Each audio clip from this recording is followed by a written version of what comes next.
Hello दोस्तों, नमस्कार। दोस्तों, आयोग ने यूपी पीसीएस प्रीलिम्स 2025 का रिजल्ट जारी कर दिया और रिजल्ट जारी होते ही दोस्तों पूरे स्टूडेंट्स में जिस बात को लेकर डर था वही हुआ। जी हाँ, कोई कह रहा है दोस्तों ओबीसी कैटेगरी से होकर कोई कह रहा है कि हमारा 92 पर नहीं हुआ, कोई एससी वाला कह रहा है हमारा 93 पर नहीं हुआ, कोई ईडब्ल्यूएस कह रहा है हमारा 90 पर हो गया, कोई जनरल वाला कह रहा है कि हमारा 88 पर हो गया। ये इतनी बड़ी दुविधा, इतनी बड़ी दोस्तों एक जो असमंजस्य है पूरे स्टूडेंट्स में, इसको लेकर एक बार फिर कड़ा विरोध जताया जा रहा है और एक बार फिर से इसको लेकर लोक सेवा आयोग के सामने एक बड़े धरना प्रदर्शन की बात की जा रही है। दोस्तों, अभी आपने देखा था कि जब नॉर्मलाइजेशन को लेकर एक बहुत बड़ा धरना प्रदर्शन 3-4 दिन पूरा स्टूडेंट्स में हुआ था, हम सब लोग भी वहां पर मौजूद थे, तो जाकर आयोग ने इस बात को माना। फिर दोस्तों जब आरओ का रिजल्ट आया, वो रिजल्ट में इतनी बड़ी जो असंगतता पाई गई, इतना बड़ा विरोधाभास पाया गया, पूरे स्टूडेंट को ये गले नहीं उतर रहा था कि ये आखिर रिजल्ट में ये हुआ क्या है आरओ में।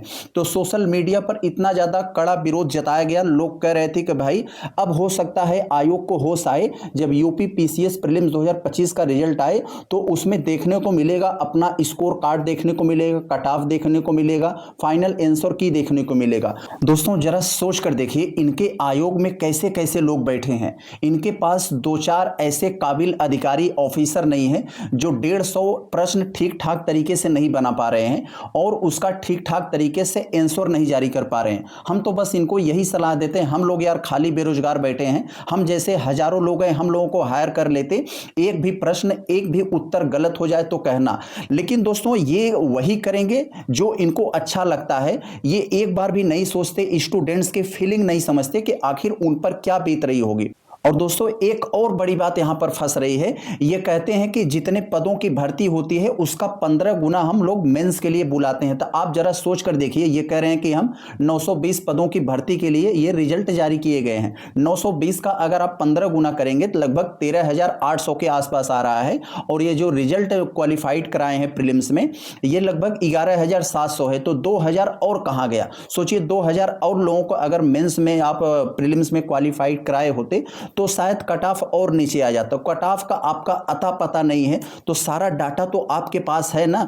आप जो 11,700 बच्चों को क्वालिफाइड कराए हो मेंस के लिए, उसका डाटा तो आपके पास होगा ना। यहां पर दोस्तों सोचने वाली बात यह है कि ये जो 920 पदों की भर्ती के लिए प्रीलिम्स का रिजल्ट जारी किए गए हैं तो इनके पास सारा डाटा होगा ना, किस कैटेगरी के कितने बच्चे क्वालिफाइड हुए हैं, किसका कट ऑफ हमने कितना रखा है, इतने बच्चे क्वालिफाइड किए हैं तो इन्होंने एक निश्चित कट ऑफ बनाया होगा। इनके पास सारा डाटा है, लेकिन फिर भी कहते हैं कि हम नहीं, इसे 1 साल बाद जारी करेंगे। तो आप क्या छुपाना चाहते हैं? स्टूडेंट्स में एक बहुत बड़ा ये भ्रम फैला रहा है, इनकी पारदर्शिता पर सवाल उठाया जा रहा है। स्टूडेंट्स इस बात को लेकर बहुत ज्यादा चिंतित है कि वो अपना आत्म मूल्यांकन नहीं कर पा रहा है कि आखिर हमारे में कमी क्या है।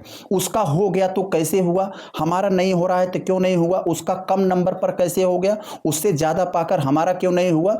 तो स्टूडेंट्स यही कहता है कि आप भैया हमारा स्कोर कार्ड जारी कर दो, जैसे आपके बगल में बिहार में जारी किया जाता है कि आपने इतना क्वेश्चन अटेम्प्ट किया, इतना सही है, इतना गलत है, आपका इतना स्कोर बन रहा है, फिर भी आपको कोई आपत्ति है तो आप आपत्ति दर्ज करा सकते हैं। दूसरा ये है दोस्तों कट ऑफ को लेकर, आप जब ये रिजल्ट जारी करते हैं तो आप एक निश्चित कट ऑफ बनाते होंगे, आपके पास डाटा है तो आप उस कट ऑफ को जारी कर दो कि हाँ भैया हमने जनरल का इतना रखा, ईडब्ल्यूएस का इतना रखा, ओबीसी का इतना, एससी एसटी का इतना, महिलाओं का इतना।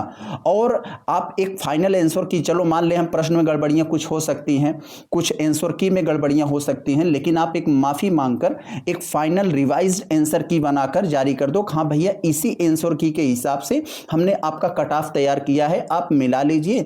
अगर आपको कोई आपत्ति हो तो आप उसका शिकायत दर्ज करा सकते हैं।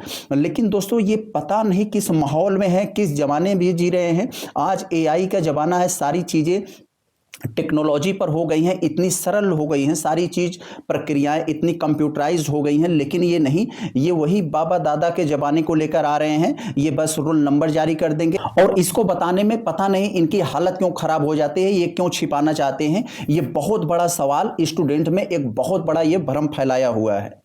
तो दोस्तों हम सारे उन स्टूडेंट से, उन टीचर से, उन जो बड़ी बड़ी कोचिंग संस्थाएं हैं स्टूडेंट का लाखों लाख पैसा ले लेती हैं तैयारी करवाने के नाम पर, उन सब से कहते हैं कि आप सब लोग स्टूडेंट के सपोर्ट में इस आवाज को जोर शोर से उठाइए। आयोग अगर अपनी गलती स्वीकार नहीं करता है, अगर हमारी ये जो 3 मांगे हैं, स्कोर कार्ड्स, कट ऑफ और फाइनल आंसर की जारी करके स्टूडेंट्स के सामने वो पारदर्शिता लाए, स्टूडेंट को आत्म मूल्यांकन करने में जो एक सहजता है वो हो पाए। लेकिन दोस्तों अगर ऐसा नहीं होता है तो हम सभी से निवेदन करते हैं कि आप सब लोग अपनी आवाज को उठाइए।